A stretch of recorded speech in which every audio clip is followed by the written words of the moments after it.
Bonjour Monsieur Isambert, donc merci de répondre à ces quelques questions. Donc un attentat vient d'avoir lieu aux locaux de Charlie Hebdo. Toute la presse et les médias accusent donc les terroristes islamistes. D'après vous, qui est derrière cet attentat ? Écoutez, déjà, moi je pense qu'il ne faut pas se précipiter sur les accusations qui sont faites par les médias ou même par les médias officiels. Puisque comme vous le savez, les dirigeants français depuis les années 90 entretiennent des liens, je dirais, continus avec des dirigeants d'organisations criminelles, dont des dirigeants qui sont membres de l'organisation des Frères musulmans ou qui sont membres d'organisations proches de la confrérie religieuse des Frères musulmans, que cette organisation est à l'origine de pratiquement toutes les tentatives de subversion, d'agression militaire qui ont été faites contre des pays du monde arabo-musulman. Je pense évidemment à l'Algérie, je pense à la déstabilisation de la Tunisie, je pense à l'Égypte, mais je pense surtout à la Libye et puis à la République arabe syrienne. Donc quand on décide, comme l'ont fait le président Sarkozy, l'ancien président Sarkozy et l'ancien président Hollande, d'armer, de soutenir militairement et de financer des organisations criminelles de cette sorte, il ne faut pas s'étonner d'avoir des répercussions en France, qui, comme vous le savez, est l'un des États qui comporte la communauté musulmane la plus importante en Europe, avec l'Angleterre. D'accord. Alors vous êtes journaliste, vous êtes écrivain, vous avez notamment écrit Crime sans châtiment, où vous relatez justement ces liens incestueux entre le pouvoir politique français et les milieux islamistes. Est-ce que vous pourriez nous donner un exemple concret, peut-être par rapport à la Tunisie, Enarda ou autre ? Écoutez, oui, là actuellement, comme vous le savez, je suis en train de terminer un autre document sur les relations du reste depuis les années 90 entre les dirigeants français, les dirigeants politiques et hauts fonctionnaires français, avec des dirigeants de membres de la confrérie, avec des dirigeants de la confrérie religieuse des Frères musulmans et de différentes organisations criminelles, qui sont présentés du reste dans la plupart des médias français, tantôt comme des révolutionnaires, tantôt comme des combattants de la liberté ou des droits de l'homme. Et si vous voulez, les exemples ne manquent pas depuis ces 30 dernières années sur les complicités entre les dirigeants français et hauts fonctionnaires et de tels individus.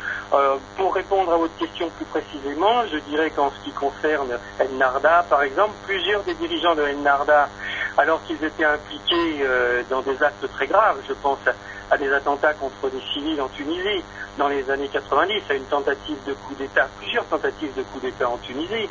Je pense à des bombes qui ont été des attentats à la bombe contre des touristes. Je pense à ces femmes qui ont été poursuivies sur des plages avec des lames de rasoir pour leur interdire de porter le maillot de bain. Je pense aux attentats sanglants en Algérie. Il faut savoir qu'à l'époque, vous aviez une trentaine de membres de la même organisation religieuse des Frères musulmans qui étaient recherchés par Interpol et dont plusieurs d'entre eux étaient en France, les uns avec le statut de réfugiés politiques, les autres ayant des contacts réguliers avec les principaux responsables des services de renseignement français. D'accord, très bien. Alors, pour revenir aux événements d'aujourd'hui, donc il y a eu 12 morts apparemment, donc le commando est en fuite.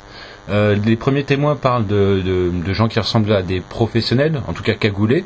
Il y a des informations un peu contradictoires. Certains disent qu'ils se revendiqueraient d'Al-Qaïda, notamment Al-Qaïda au Yémen.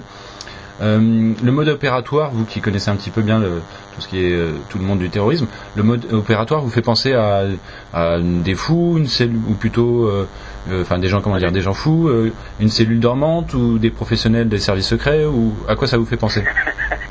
Pas du tout. Tout d'abord, bien évidemment, il faut condamner cet attentat. Bien sûr. C'est la première chose, parce que c'est une atteinte évidemment à la liberté d'expression. C'est un acte ignoble.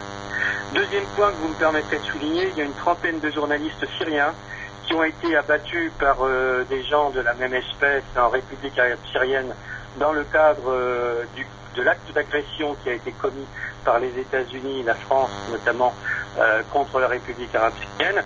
Et je dois me constater malheureusement que pour ces confrères qui sont des journalistes émérites, il n'y a pratiquement eu pas un mot, pas une ligne dans les médias français. Je dois le souligner parce que le prochain document que je prépare leur sera dédié. Bien évidemment, ce sont des journalistes qui, au risque de leur vie, ont pris la responsabilité d'informer sur les crimes de guerre qui étaient commis par des gens du même acabit, je dirais, et qui étaient armés par la France et qui ont été entraînés par des membres de la DGSE. Et tout dernièrement encore, vous avez Sevra Bakati, qui est une journaliste turque qui a été menacée de mort par des groupes de ce que M. Sarkozy et M. Hollande appellent l'opposition, qui est en réalité un groupe anti-syrien, pour avoir dénoncé leurs crimes à la télévision syrienne. Donc vous voyez, ce n'est pas, il ne peut pas y avoir deux poids, deux mesures, je veux dire. Il n'y a pas les combattants de la liberté dans la bouche de M. Sarkozy et de M. Hollande qui combattraient pour les droits de l'homme en Syrie, et les mêmes ici ne peuvent être d'affreux terroristes. Donc il faut que M. Sarkozy et que M. Hollande se mettent d'accord sur le discours qu'ils adoptent au-delà des frontières pyrénéennes, je dirais. Ensuite, si vous voulez, sur le mode opératoire dont vous me parlez, Al-Qaïda, d'abord, c'est quelque chose qui est mort. Al-Qaïda, il reste des ruines, je dirais, d'Al-Qaïda. Al-Qaïda est mort dans les années 2005, en gros, quand Oussama Ben Laden, notamment, a été liquidé. Ensuite, les proches d'Oussama Ben Laden, il y avait des dissensions entre les différents clans qui formaient Al-Qaïda, et plusieurs d'entre eux, après, effectivement, comme vous le soulignez, sont partis dans différents pays pour reconstituer des cellules criminelles. Je pense au Yémen que vous évoquez, mais il y a aussi la Libye. Il faut savoir qu'en 2014, Abdelhakim Belhaj, qui est l'un des principaux, qui était un membre proche d'Al-Qaïda, et qui était l'un des responsables d'Al-Qaïda sur le Maghreb, au travers de ce que l'on appelle l'AQMI, c'est-à-dire Al-Qaïda islamique du Maghreb, a collaboré avec les principaux responsables de l'OTAN, la France et le Qatar, pour préparer la prise de Tripoli en Libye. Que le monsieur qui a les mains couvertes de sang a été reçu au ministère des Affaires étrangères en France en 2014. Donc vous voyez, je dirais que la frontière entre le licite et l'illicite, entre ce qui relève du terrorisme et ses souteneurs, n'est pas toujours évident. Au-delà des discours officiels que l'on va entendre avec M. Sarkozy, M. Valls, M. Hollande, tous les atermoiements, toutes les condamnations qu'il va y avoir, vous avez raison, effectivement, il y a une question qu'il faut poser. Qui est derrière les tueurs? Qui les a armés? Qui les a préparés? Et je dirais, qui les a inspirés pour faire de tels meurtres? Alors il y a un climat qui est assez délétère justement suite à cet attentat, puisque l'accusé est déjà trouvé pour la plupart des commentateurs qui passent à la télé. Ce sont des islamistes, ce sont eux qui ont fait le coup, etc. Alors que l'enquête n'a pas encore commencé. Il y avait déjà eu un phénomène similaire il y a 1 an ou 2 environ, lorsque Charlie Hebdo avait été victime d'un attentat de nuit qui n'avait pas fait de victime. Donc on ne savait absolument pas qui c'était, mais tous les commentateurs déjà disaient que c'était les islamistes. Qu'est-ce que cela vous inspire? Oui, exactement.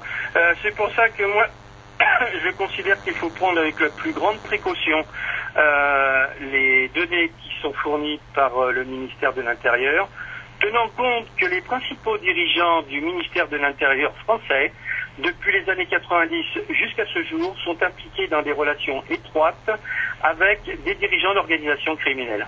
Ce sera l'objet d'un prochain document que je prépare, du reste, et dont je vous ferai part le moment venu. Et c'est pour ça que je pense, si vous voulez, qu'il faut être très prudent, parce qu'il y a effectivement toujours la volonté d'essayer de pratiquer l'amalgame entre les groupes islamiques et les groupes criminels. Pour vous donner pour vous donner un autre aspect, par exemple, de cette affaire, vous avez au Liban des groupes islamiques qui sont des groupes d'origine chiite, qui avec le Hezbollah ont combattu et ont aidé l'armée libanaise à arrêter des trafiquants d'armes qui amenaient des armes de Libye par la Turquie pour aider les groupes criminels qui sont actuellement, qui sont encore en lutte actuellement dans le nord de la République arabe syrienne. Donc il faut éviter tout amalgame et bien évidemment avec ce que l'on appelle la communauté musulmane qui, dans sa grande majorité, n'a rien à voir avec ces assassins. Ces assassins dont je dois encore rappeler, puisque les médias n'en parlent pas beaucoup, qui sont armés par Paris quand même. Alors pas précisément peut-être dans le cas de l'attentat affreux qui a eu lieu contre les journalistes de Charlie Hebdo, mais contre les journalistes syriens, oui, très certainement. D'accord. Eh bien, Jean-Louis Zambert, merci beaucoup pour cette interview. Je vous en prie, à bientôt. À très bientôt, au revoir. Thank you.